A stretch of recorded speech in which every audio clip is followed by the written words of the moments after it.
The rain drummed steadily against We the need to windows move of now. Joe's diner They're coming. as Sarah Mitchell sat in her usual corner booth, nursing her third cup of coffee. She came here every Tuesday after her physical therapy appointment, finding comfort in the familiar sounds of clinking dishes and quiet conversations.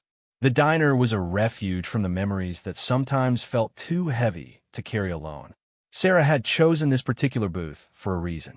It offered her a clear view of all entrances and exits, a habit ingrained from decades of training that she couldn't shake even 5 years into retirement. Her back was to the wall, and she could see everyone who came and went. Old habits died hard, especially when those habits had kept her alive through 20 years of the most dangerous missions imaginable.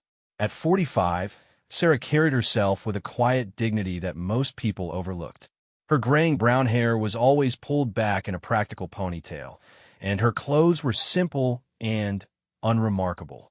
She preferred it that way. Blending in had become second nature to her, both during her service and after. The fewer questions people asked, the better. The bell above the door chimed, and Sarah's trained eyes automatically assessed the newcomers. 6 young Marines in civilian clothes, their short haircuts and confident swagger marking them as clearly as if they wore uniforms.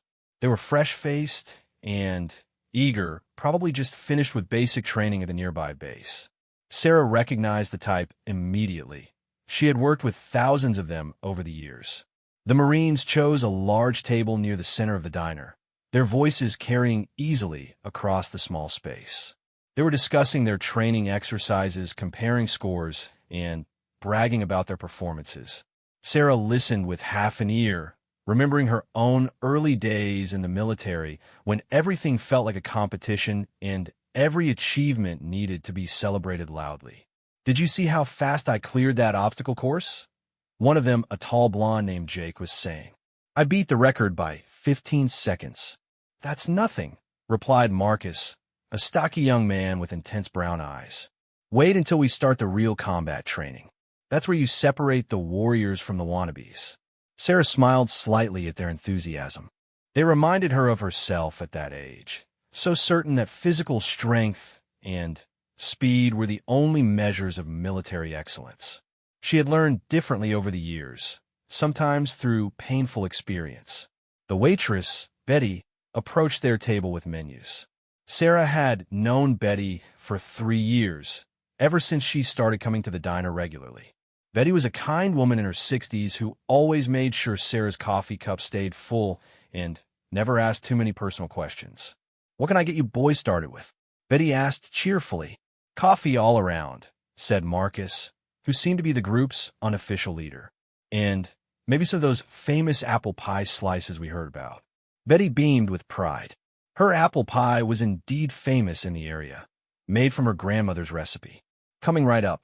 You boys stationed at the base?" "Yes, ma'am," replied Jake. "Just finished our advanced training. We're shipping out to our first assignments next week." Sarah's attention sharpened at this. First assignments meant these young Marines were about to face the reality of military service beyond the controlled environment of training bases. Some of them would adapt quickly. Others might struggle with the transition from classroom theory to real-world application. As Betty walked away to get their order, Sarah noticed that the Marines' conversation had shifted to a more serious topic. They were discussing some of the female recruits in their training program, and their comments were becoming increasingly inappropriate. "I still can't believe they let women into combat roles now," said a Marine named Tyler, shaking his head. "It's going to mess up unit cohesion." "Exactly," agreed Marcus. "Women just don't have what it takes for real combat. They're too emotional, too weak. They'll crack under pressure and get people killed." Sarah felt her jaw tighten, but she remained silent. She had heard variations of this conversation countless times over the years. The irony wasn't lost on her that she was sitting just 20 feet away from these young men, unrecognized and unacknowledged, despite having more combat experience than all of them combined. "My drill instructor told us about this one female recruit who couldn't even complete the basic physical requirements," continued Tyler. "Had to be carried through by her team. That's what we're going to be dealing with in the field." Jake nodded enthusiastically. And don't even get me started on the Special Forces. Navy SEALs, Army Rangers, those are men's jobs. Period. You need real strength, real courage for that kind of work. Sarah's coffee cup paused halfway to her lips. She set it down carefully, her movements controlled and deliberate. These young Marines had no idea they were discussing her life's work, her identity, her legacy. They were dismissing 20 years of her service with casual ignorance. Betty returned with a pot of coffee and began filling the Marines' cups. As she worked, she caught Sarah's eye and gave her a small, knowing look. Betty was one of the few people in town who had some idea about Sarah's background, though she didn't know the full story. You know, Betty said conversationally as she poured, we get a lot of veterans in here, all kinds of service members. Some have the most amazing stories you'd never expect. Marcus barely acknowledged her words, too focused on his conversation with his fellow Marines. The thing is, combat isn't just about following orders. It's about split-second decisions, life and death situations where you need someone you can absolutely count on. And honestly, I just don't think women can handle that pressure. Sarah found herself thinking about a mission she had led in Afghanistan 8 years earlier. Her team had been pinned down by enemy fire for 6 hours, outnumbered 3-1, with limited ammunition and no immediate backup. She had made dozens of split-second decisions that day, each one meaning the difference between life and death for her teammates. All 8 members of her team had made it home alive, largely because of her leadership and tactical expertise. But these young Marines would never believe that story if she told them. To them, she was just a middle-aged woman in old clothes, unremarkable and unthreatening. Tyler leaned forward, lowering his voice, but not enough to prevent Sarah from hearing. My brother's friend is in the Army, and he told me about a female soldier in his unit who had a complete breakdown during a firefight. Started crying, couldn't function. The men had to risk their lives to protect her.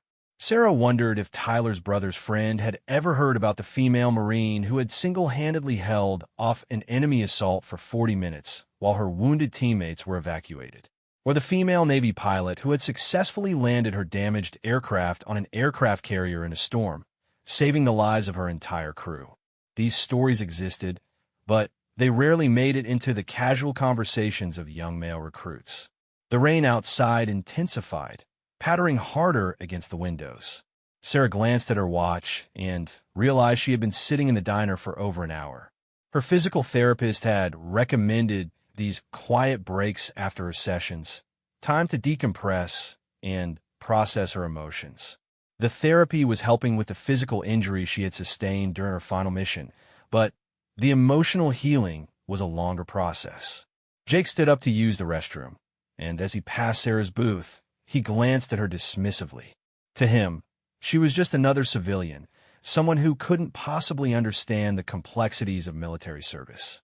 He had no idea that the woman he had just looked through had been awarded 3 Bronze Stars, 2 Purple Hearts, and the Navy Cross for exceptional heroism in combat. When Jake returned to his table, the conversation had moved on to their upcoming assignments. Each Marine was excited about where they would be stationed, eager to prove themselves in real military operations. I'm hoping to get stationed somewhere where there's actual action, said Marcus. I want to test myself, see what I'm really made of. Sarah almost smiled at this. She remembered having similar thoughts as a young sailor, before she understood that real courage often looked very different from what you imagined. Some of the bravest people she had known were quiet, unassuming individuals who never talked about their achievements. Heroism, she had learned, was rarely loud or obvious. Betty approached Sarah's table with a coffee pot. More coffee, honey? Please, Sarah replied quietly. Betty lowered her voice. Those boys are certainly full of themselves, aren't they? Sarah nodded, but didn't elaborate. She had learned long ago that the best response to ignorance was often patience and understanding, not confrontation. These Marines were young and inexperienced. Their views might change with time and exposure to the realities of military service. As Betty refilled her cup, Sarah made a decision. She had been planning to leave soon, but something about these young Marines' conversation troubled her. not their sexist attitudes. She had dealt with worse throughout her career. What concerned her was their fundamental misunderstanding of what military service actually meant. They were focused on physical strength, individual achievement, and glory. They hadn't yet learned that the best soldiers were often the ones who thought least about themselves and most about their teammates. They hadn't discovered that courage came in many forms, not all of them obvious or dramatic. Sarah decided to stay a little longer, curious to see how the conversation would evolve. She had nowhere urgent to be, and something told her this encounter might be more significant than it appeared on the surface. The Marines continued their discussion, unaware that their words were being evaluated by someone with the experience to judge their merit. Sarah listened, remembered, and quietly prepared herself for what she sensed might be an important teaching moment. Sometimes the most valuable lessons came from the most unexpected sources, and Sarah had a feeling these young Marines were about to learn something they would never forget. The atmosphere in Joe's diner shifted subtly as the Marines' conversation grew louder and more boastful. Sarah noticed that other customers were beginning to glance over at their table, some with annoyance at the volume, others with curiosity about the young men and obvious military bearing. Marcus seemed to be the ringleader, his voice carrying the confidence of someone who believed his opinions were facts. The bottom line is this, he was saying, special operations requires a level of physical and mental toughness that most people just don't have. And statistics don't lie. Women fail these programs at much higher rates than men. Sarah knew those statistics, but she also knew what they didn't reveal. The failure rates reflected decades of institutional barriers, inadequate training protocols designed around male physiology, and cultural biases that created additional psychological pressure for female candidates. The statistics told only part of the story. Tyler nodded eagerly. My uncle was a Marine drill instructor for 20 years, and he always said that in a real combat situation, you want the biggest, strongest, most aggressive fighter next to you. Someone who can carry you out if you get wounded, someone who won't hesitate when things get ugly. Sarah thought about Petty Officer Maria Rodriguez, a 5 feet 2 inches Navy SEAL who had carried her wounded teammate 3 miles through hostile territory to reach an extraction point. Or Lieutenant Colonel Sandra Chen, who had led a successful rescue mission that saved 12 hostages from a terrorist compound. Size and aggression weren't the defining characteristics of these warriors. Intelligence, determination, and tactical expertise were. Jake returned from the restroom and immediately rejoined the conversation. Speaking of special operations, did you guys hear about that Navy SEAL training program they're trying to open up to women? What a joke. Those guys are the elite of the elite. You can't just lower standards to be politically correct. Sarah's hands tightened slightly around her coffee cup. She had graduated from basic underwater demolition / SEAL training 22 years ago, when such a thing was theoretically impossible according to military regulations. Her journey to that achievement had required not just exceptional physical and mental preparation, but also navigating a complex web of unofficial channels and extraordinary circumstances that most people would never understand. The waitress Betty passed by again, and Sarah noticed her glancing between the Marines' table and Sarah's booth with a slightly worried expression. Betty had developed a protective instinct towards Sarah over the years, sensing that beneath her quiet exterior lay some deep experiences that deserved respect. The thing people don't understand, Marcus continued, is that special operations isn't just about individual skill. It's about team cohesion, trust, brotherhood. When you're in a life-or-death situation, you need to know absolutely that the person next to you will do whatever it takes to complete the mission and bring everyone home. Sarah almost laughed at the irony. Marcus was describing exactly the qualities she had demonstrated throughout her career, yet he was using those same qualities to argue why women couldn't succeed in special operations. His logic was circular and based on assumptions rather than evidence. A new customer entered the diner, an elderly man wearing a Vietnam veteran cap. He took a seat at the counter and nodded politely to Sarah, who returned the greeting with a subtle smile.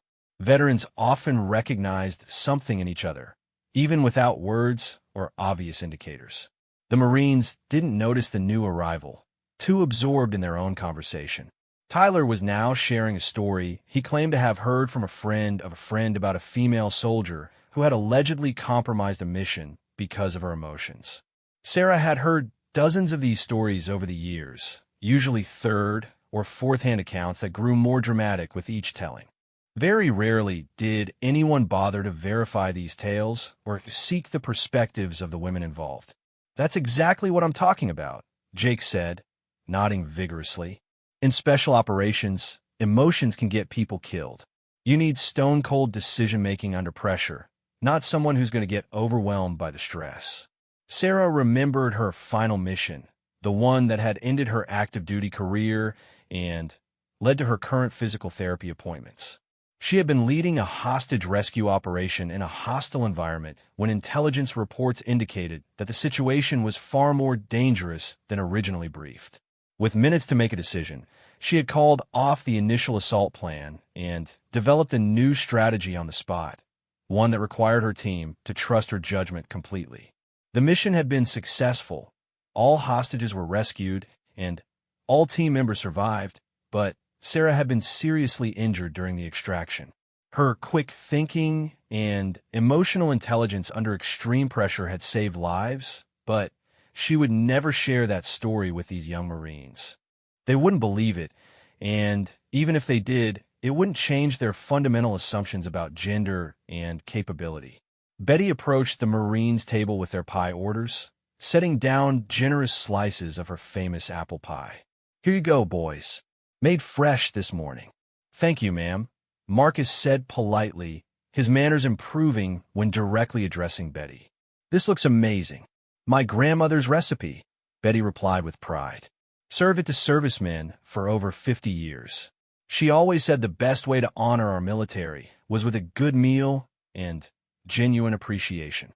Jake looked up from his pie. "Your grandmother sounds like a wise woman.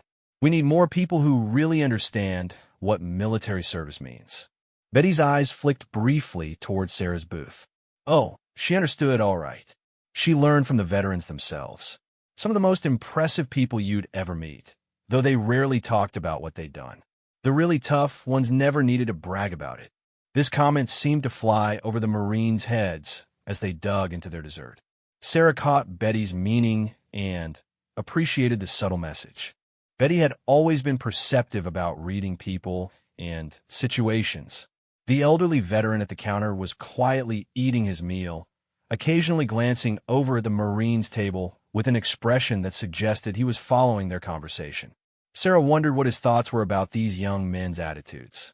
Veterans of his generation had seen military service evolve dramatically over the decades, including the gradual integration of women into combat roles. Marcus wiped his mouth with a napkin and leaned back in his chair. "You know what really bothers me about this whole women in combat debate? It's not that I have anything against women. My sister is tough as nails, and my mom raised 3 kids while my dad was deployed. I respect what women can do. But there's a difference between being tough in civilian life and being ready for the kind of warfare we might face." Sarah found this reasoning more thoughtful than the crude comments that had started the conversation, but it still reflected a fundamental misunderstanding. Marcus was creating artificial categories, assuming that toughness in combat required qualities that were exclusively masculine. He couldn't conceive that the skills needed for successful military operations might include traits traditionally associated with women, such as attention to detail, communication skills, and the ability to remain calm under pressure. Tyler nodded in agreement. "Exactly. And it's not fair to put women in situations where they might not be able to perform at the same level as men. It puts everyone at risk." This argument particularly frustrated Sarah because it ignored the extensive testing and qualification processes that preceded any special operations assignment. No one, male or female, was placed in critical situations without proving their competence repeatedly.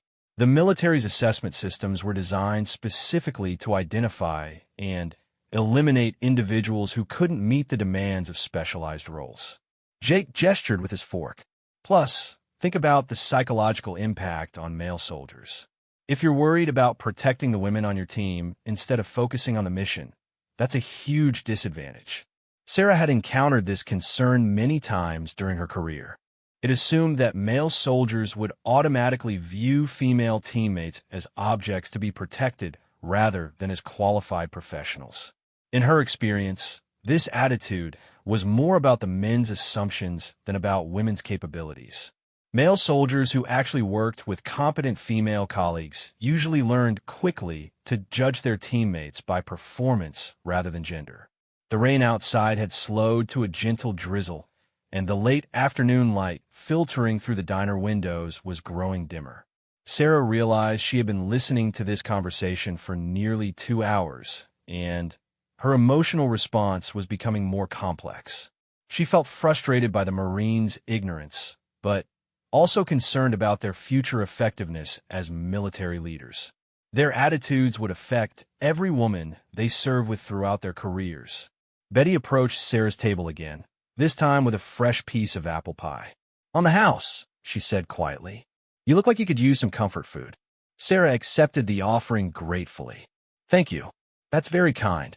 Betty hesitated for a moment, then leaned slightly closer. "Those boys over there have been going on like this for a while now. I hope they're not bothering you too much." Sarah shook her head. "They're young. They'll learn." "Maybe," Betty replied with some doubt. "Though some people take longer than others to figure out they don't know everything." As Betty walked away, Sarah made a decision that surprised even herself.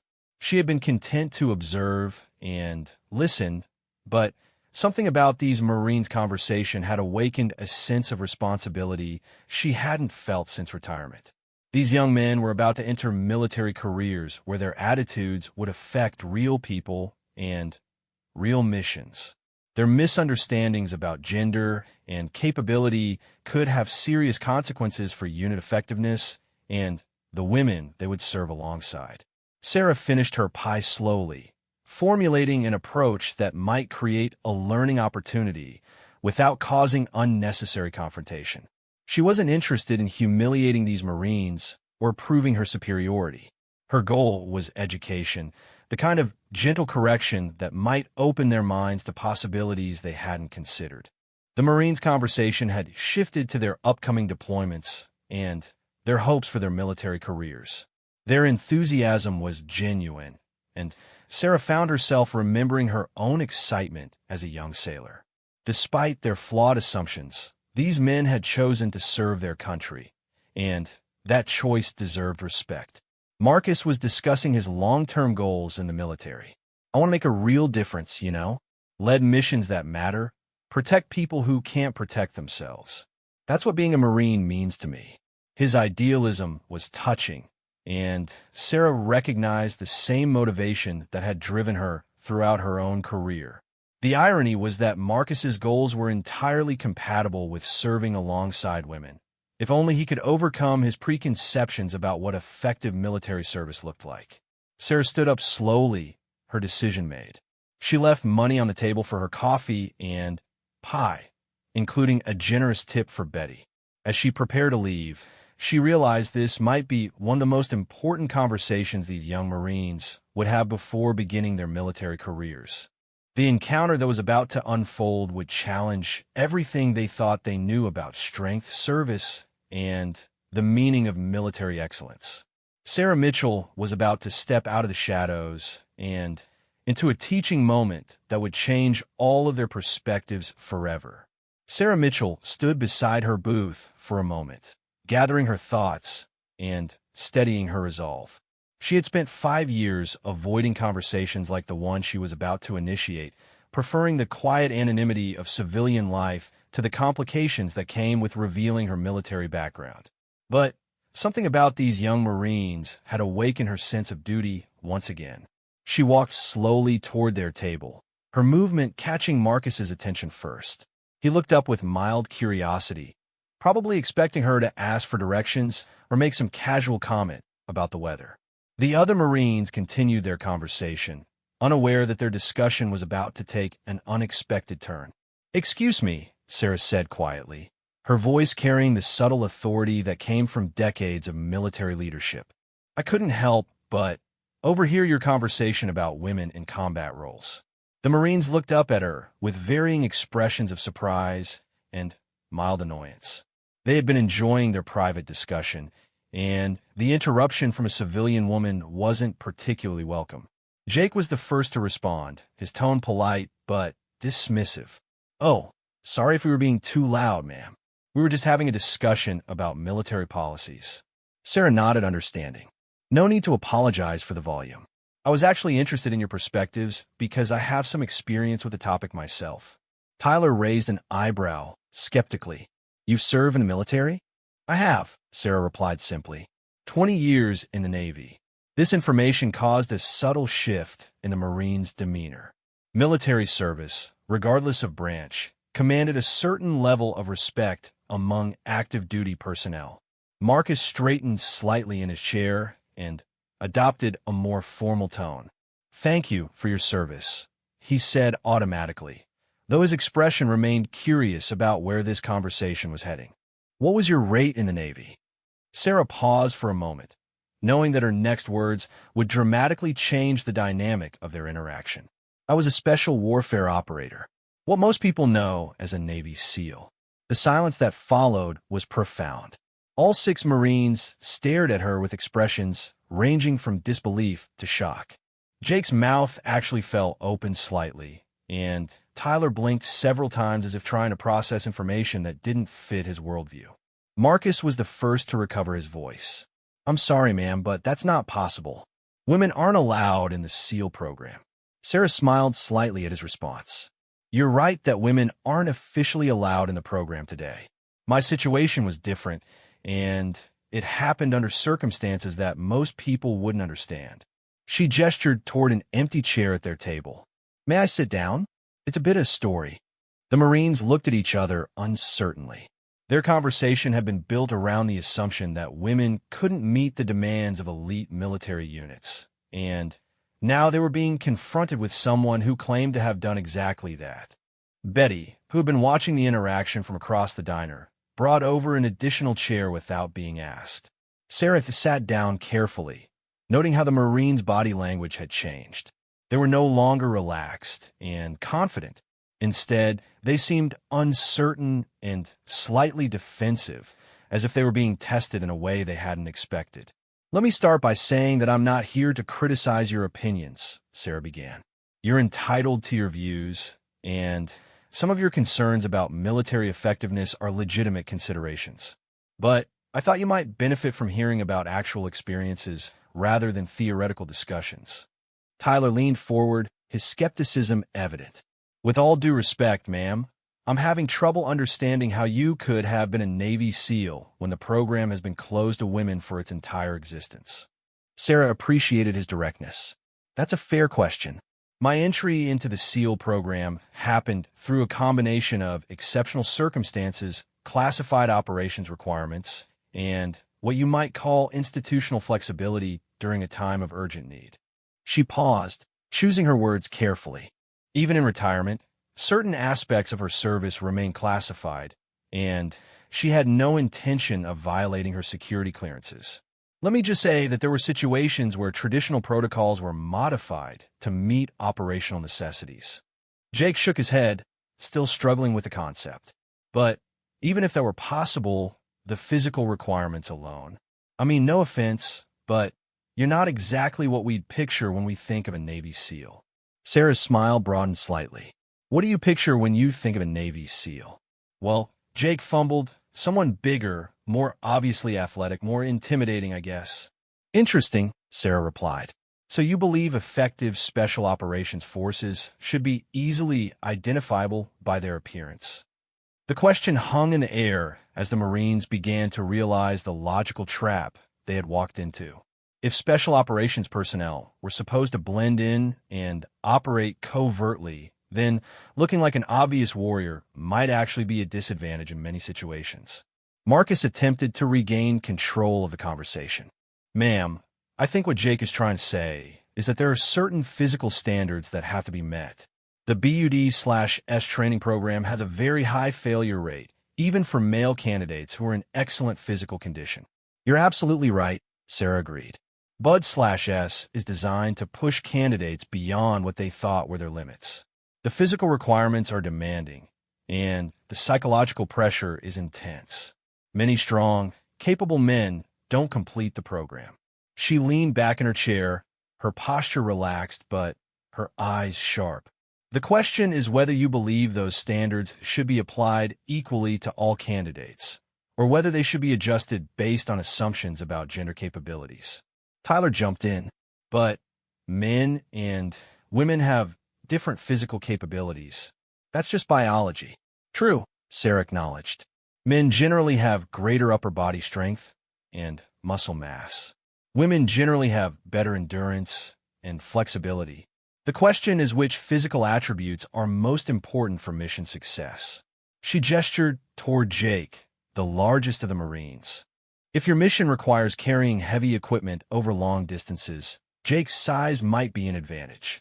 But if your mission requires fitting through a small opening or maintaining position in an uncomfortable space for hours, a smaller person might be better suited. The Marines were listening more carefully now, their initial dismissiveness replaced by genuine curiosity. Sarah could see them beginning to consider perspectives they hadn't previously entertained. Marcus frowned thoughtfully, but special operations missions are so varied. You need team members who can handle any situation that comes up. Exactly, Sarah said, which is why the best special operations teams are composed of individuals with complementary skills and capabilities. Diversity of abilities can be a strength rather than a weakness. She paused to take a sip of water, allowing her words to sink in. Let me tell you about a mission I led in Afghanistan. We needed to infiltrate a compound where terrorists were holding hostages. The intelligence indicated that the primary access point was through a ventilation system that was too small for most of our male team members. The Marines leaned forward unconsciously, drawn into the story despite their skepticism.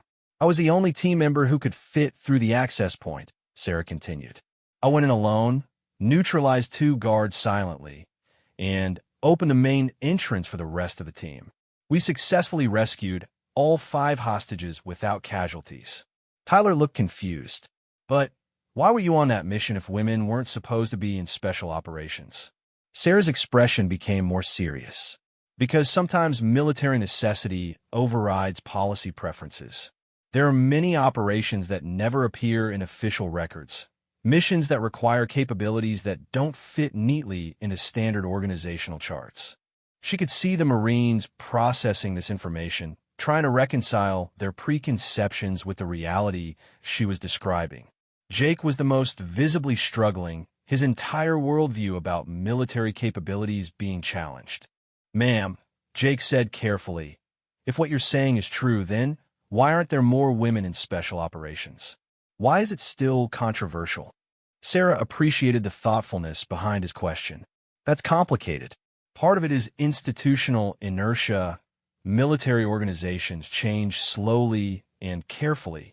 Part of it is legitimate concern about maintaining standards and effectiveness. And part of it is simple human resistance to change. She gestured toward the group. Think about your reaction when I first told you about my background. Your immediate response was disbelief, not because you had evidence that I was lying, but because my claim didn't fit your existing assumptions.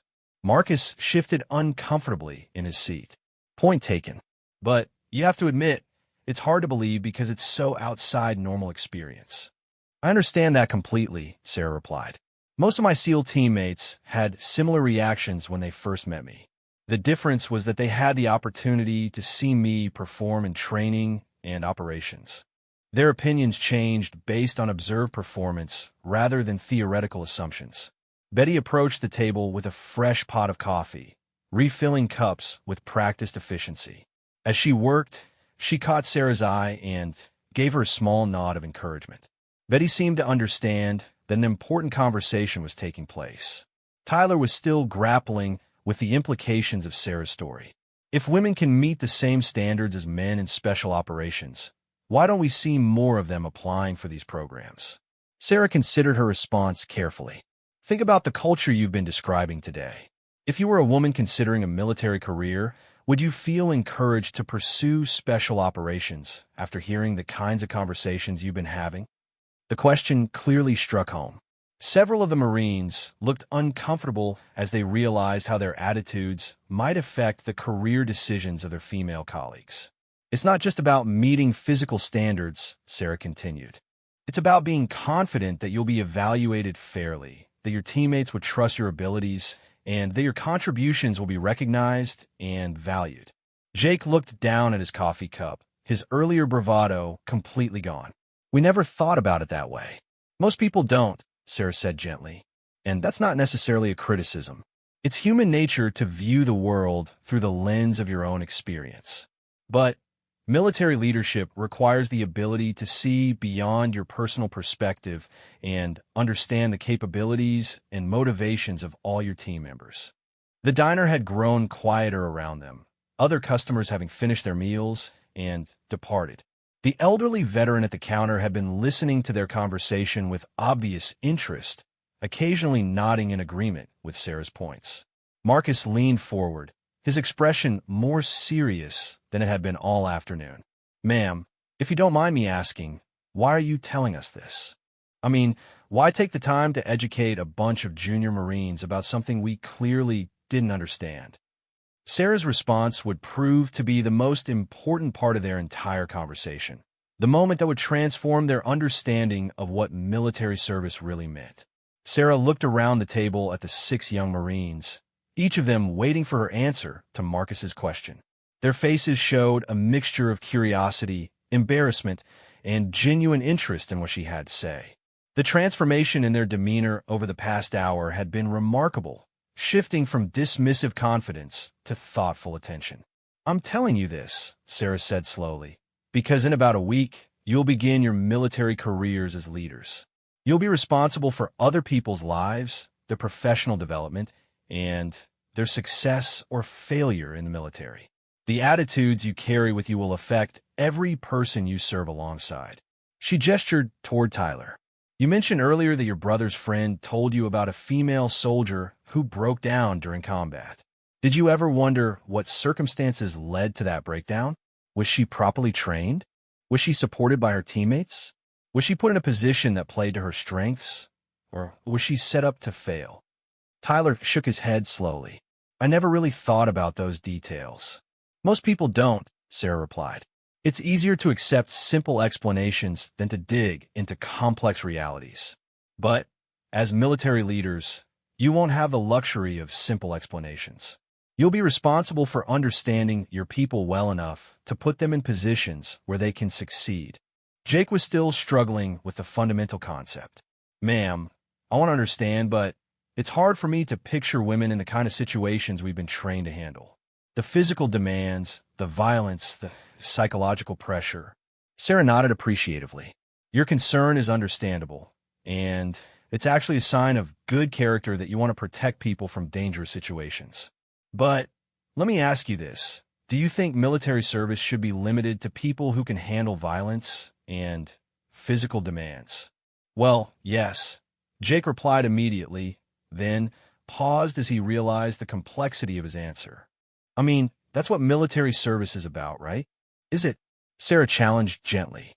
"What about military intelligence officers who analyze data to prevent conflicts? Medical personnel who save lives in combat zones? Communications specialists who coordinate complex operations?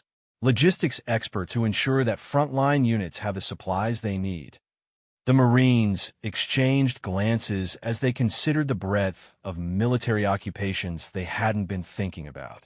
Their focus had been so narrow, centered on direct combat roles, that they had overlooked the vast support structure that made military operations possible. Marcus leaned back in his chair. "Point taken. But special operations is different. That really is about direct combat and physical confrontation." "Sometimes," Sarah agreed. "But often it's about intelligence gathering, building relationships with local populations, training allied forces, or conducting surveillance operations that require patience and subtlety rather than aggression."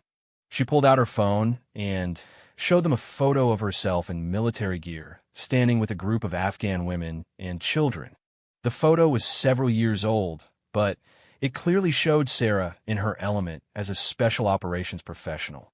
This was taken during a mission where we were working with a village to identify and eliminate a terrorist cell, she explained. The key to success wasn't firepower or physical strength. It was building trust with local women who had information about the terrorists, but would never have spoken to male soldiers. Tyler studied the photo with fascination. You're saying that being a woman was actually an advantage in that situation? Exactly, Sarah confirmed. My gender allowed access to information sources that were completely unavailable to my male teammates. The mission's success depended on capabilities that had nothing to do with upper body strength or aggression. Betty approached their table again, this time carrying a plate of fresh cookies. "Thought you folks might like some dessert," she said warmly, setting the plate in the center of the table. As she did, she whispered quietly to Sarah, "That was beautifully done." The elderly veteran at the counter had finished his meal and was preparing to leave. As he passed their table, he stopped and addressed Sarah directly. "Miss, I couldn't help but overhear your conversation. I served 3 tours in Vietnam, and I want you to know that what you're telling these young men is important. Some of the bravest people I knew in combat were the ones you'd least expect." He turned to the Marines. "Listen to what she's telling you, boys. Real leadership means seeing the potential in everyone and helping them reach it." After he left, the diner felt quiet except for the gentle sound of rain still pattering against the windows. The Marines sat in contemplative silence, processing not just Sarah's words, but the validation they had received from another veteran.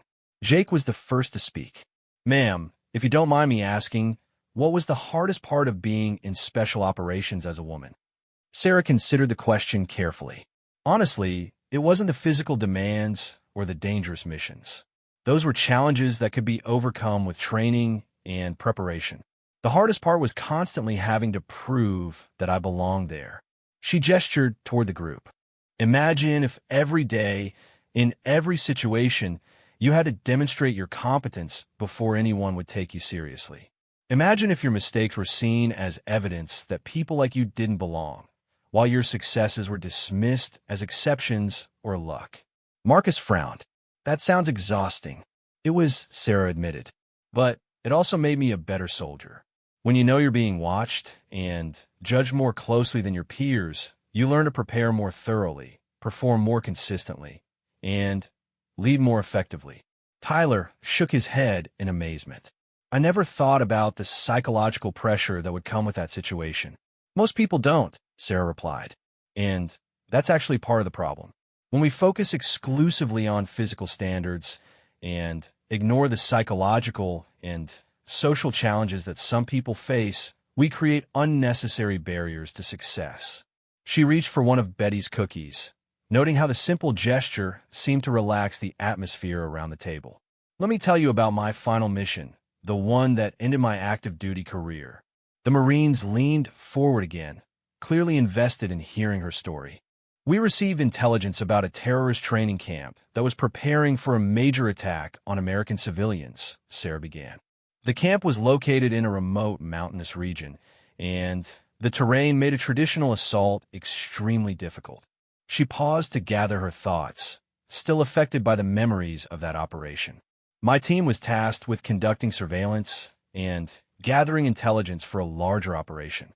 We spent 6 days in the mountains, moving only at night, maintaining radio silence, and observing the enemy positions." Jake interrupted, unable to contain his curiosity. "How many people were in your team?" 8, Sarah replied. 7 men and myself. I was the team leader. This information surprised all of the Marines. They had been gradually accepting the idea that Sarah might have been a Navy SEAL, but the concept of her leading a special operations team challenged their assumptions even further. Marcus looked skeptical. "Ma'am, how did you become a team leader?" "I thought leadership positions in special operations went to the most senior and experienced operators." "They do," Sarah confirmed. "I had 12 years of special operations experience when I was selected for team leadership. I had successfully completed more high-risk missions than any other available candidate, and I had demonstrated the ability to make sound tactical decisions under extreme pressure. She could see the Marines struggling to reconcile this information with their preconceptions about military leadership. Tyler was frowning thoughtfully, while Jake appeared to be recalculating everything he thought he knew about special operations. On the sixth night of our surveillance mission, Sarah continued, we discovered that the terrorist attack was scheduled to happen much sooner than intelligence had indicated. We had to make a decision, maintain our surveillance role, and hope that the information could be acted upon in time, or take direct action ourselves to prevent the attack. The diner was completely quiet now, even Betty pausing in her work to listen to Sarah's story. I made the decision to engage, Sarah said simply.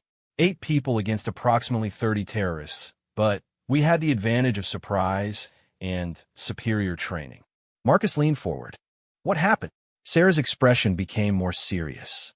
We successfully neutralized the terrorist threat and prevented what intelligence later confirmed would have been a devastating attack on civilian targets.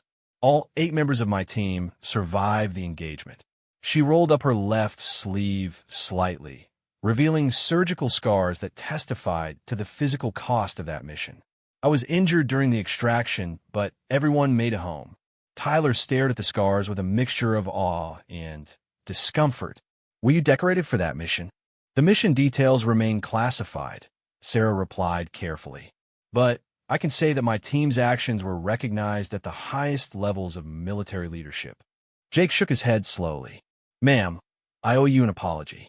We've been sitting here for hours talking about what women can't do in the military, and you've probably accomplished more in your career than we'll accomplish in our entire lives. Sarah's expression softened. You don't owe me an apology, Jake. You owe it to yourselves and your future teammates to approach military service with open minds and a commitment to judging people by their performance rather than their appearance or background. The conversation had reached a turning point, and Sarah could see that these young Marines were genuinely beginning to understand the implications of what they had learned. Their transformation from skeptical dismissal to thoughtful consideration had been remarkable to witness. But the most important part of their encounter was still to come, as Sarah prepared to share the lessons that would stay with them throughout their military careers. The rain had stopped completely while Sarah shared her stories, and the late afternoon sun was beginning to break through the clouds, casting warm light through the diner windows. The 6 Marines sat around the table in thoughtful silence, each of them processing the profound shift in their understanding that had occurred over the past few hours. Sarah looked around the group, seeing young men who were fundamentally different from the ones who had walked into the diner earlier that day. Their cocky certainty had been replaced by thoughtful humility, their dismissive assumptions challenged by real-world experience they couldn't ignore. I want to leave you with some thoughts that might help you throughout your military careers, Sarah said, her voice carrying the authority of someone who had earned the right to offer such guidance. The lessons I learned during my 20 years of service, particularly the ones that took me the longest to understand. Marcus straightened in his chair, recognizing that he was about to receive advice that could shape his approach to military leadership. The other Marines followed his lead, giving Sarah their complete attention. First, Sarah began, excellence in military service isn't about proving you're the strongest or the toughest person in the room. It's about contributing effectively to mission success and taking care of your teammates. Sometimes that means being the person who carries the heaviest pack.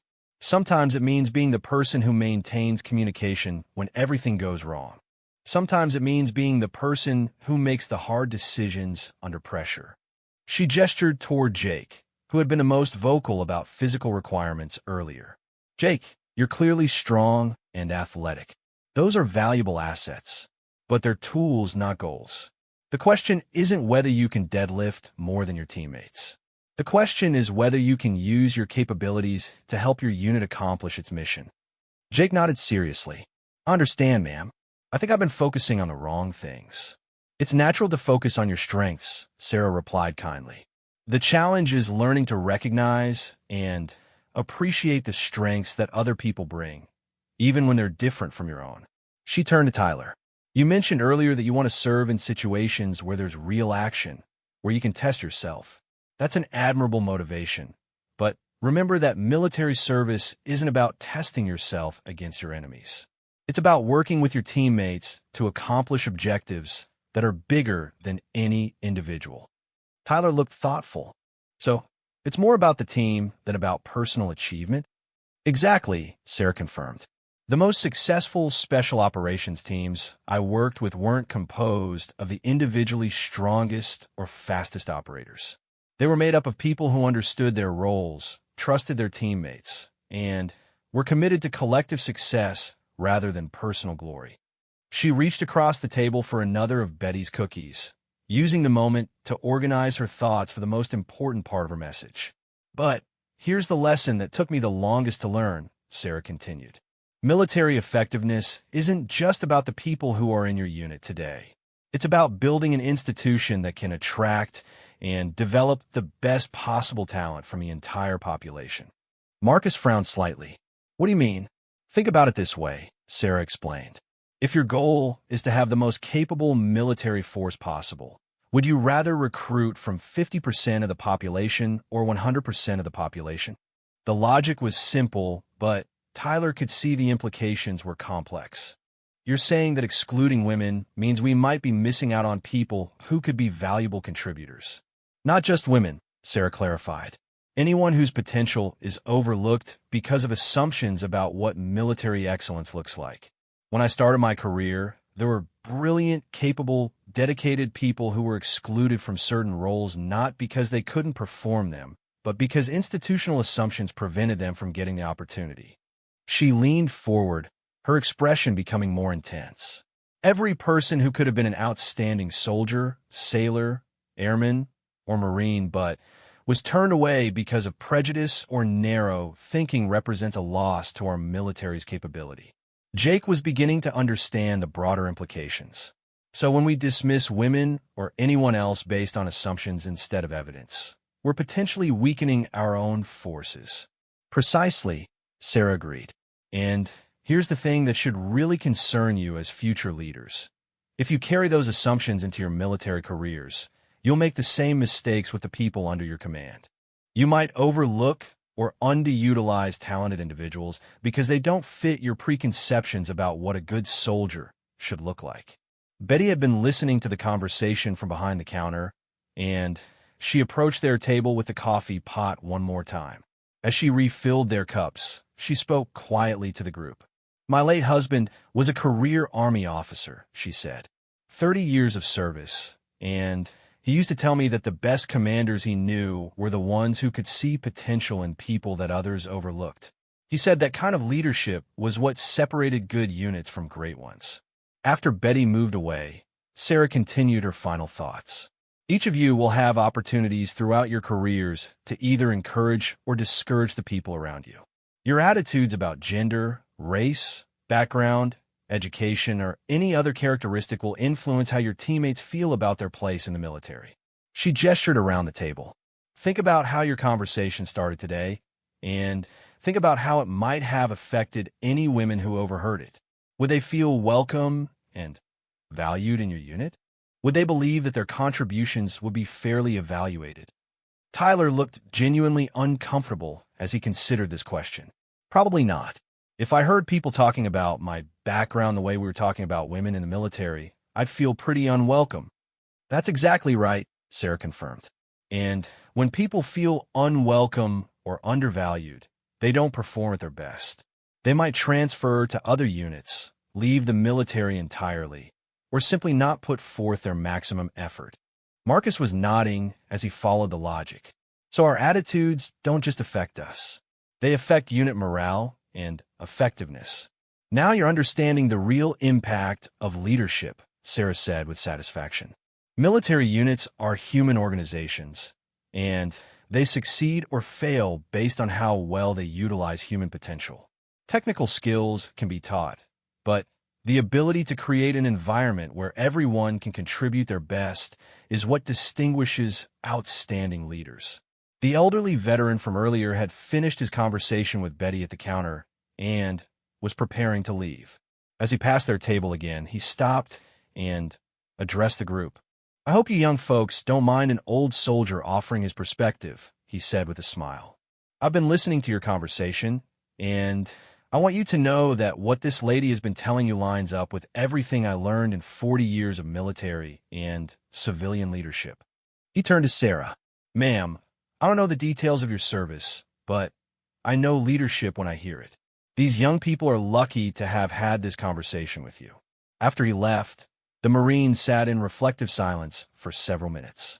The sun was setting outside, casting long shadows across the diner floor, and Sarah realized that their encounter was drawing to a close. Jake was the first to speak. "Ma'am, what you've told us today has really changed my perspective. I feel like I need to rethink a lot of my assumptions about military service." "That's exactly what you should do," Sarah encouraged. "Question your assumptions, seek out different perspectives, and always be willing to learn from people whose experiences are different from your own." Marcus looked around at his fellow Marines. "I think we all owe you our thanks. This conversation has been more educational than anything we covered in our leadership classes." Sarah smiled at this comment. "Leadership classes can teach you theories and principles, but real leadership is developed through experience and reflection. The fact that you're all willing to reconsider your views shows that you have the potential to be effective leaders." She began gathering her things, preparing to leave the diner.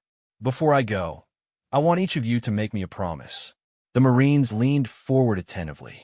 "Promise me that throughout your military careers, you'll judge your teammates by their performance, their dedication, and their contribution to mission success, not by their gender, their background, or whether they fit your preconceptions about what a warrior should look like." "We promise," they replied in unison, their voices carrying genuine conviction. Sarah stood up from the table, and all 6 Marines immediately stood as well, showing the respect they had learned to give to senior military personnel. She shook hands with each of them, offering individual words of encouragement and advice. "Jake, your physical strength will be an asset throughout your career. Use it to help others succeed, not just to prove your own capabilities. Tyler, your enthusiasm for challenging assignments is admirable. Channel that energy into building stronger, more effective teams. Marcus, you have natural leadership qualities. Use them to create environments where everyone can contribute their best." She offered similar personal encouragement to the other 3 Marines, recognizing the individual qualities she had observed during their conversation. As Sarah prepared to leave the diner, Betty approached her with a warm smile. "That was quite a conversation. Those boys learned something important today." "They did," Sarah agreed. "They're good young men who are just working with incomplete information. Now they have a broader perspective to build on." Betty handed Sarah a small bag. "Some cookies for the road. And thank you for sharing your story. It meant a lot to hear about what you've accomplished." Sarah walked toward the door, then turned back to address the Marines one final time. "Remember, military service is about something bigger than yourselves.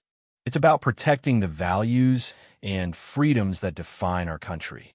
That mission requires the best that all of us have to offer." As she left the diner, Sarah felt a sense of satisfaction that she hadn't experienced since her retirement. She had spent 5 years avoiding conversations about her military service, preferring the quiet anonymity of civilian life. But today's encounter had reminded her that her experiences and insights still had value, that there were still opportunities to contribute to the military community she loved. The 6 Marines remained at their table long after Sarah left, continuing to discuss the implications of what they had learned. Their conversation was dramatically different from the one that had started their afternoon. Thoughtful instead of dismissive, curious instead of certain, focused on possibilities rather than limitations. When they finally left the diner, each of them carried with them a new understanding of what military excellence really meant. They had learned that true strength came in many forms, that effective leadership required wisdom and empathy as well as courage, and that the best military units were those that could recognize and develop talent wherever it was found. Years later, as they advanced in their military careers and took on leadership responsibilities of their own, each of these Marines would remember their afternoon in Joe's diner. They would remember Sarah Mitchell, the quiet woman who had taught them that heroism often looked very different from what they expected, and that the greatest warriors were sometimes the ones you'd never suspect. The lesson they learned that day, that excellence comes in many forms, and that effective leadership means seeing the potential in everyone, would influence every decision they made about the people under their command. They would become the kind of leaders who created opportunities rather than barriers, who judged performance rather than appearance, and who understood that military effectiveness required the best contributions from all Americans willing to serve. Sarah Mitchell's legacy lived on not just in the official records of her 20 years of distinguished service, but in the minds and hearts of 6 young Marines who learned that day what it truly meant to be warriors and leaders.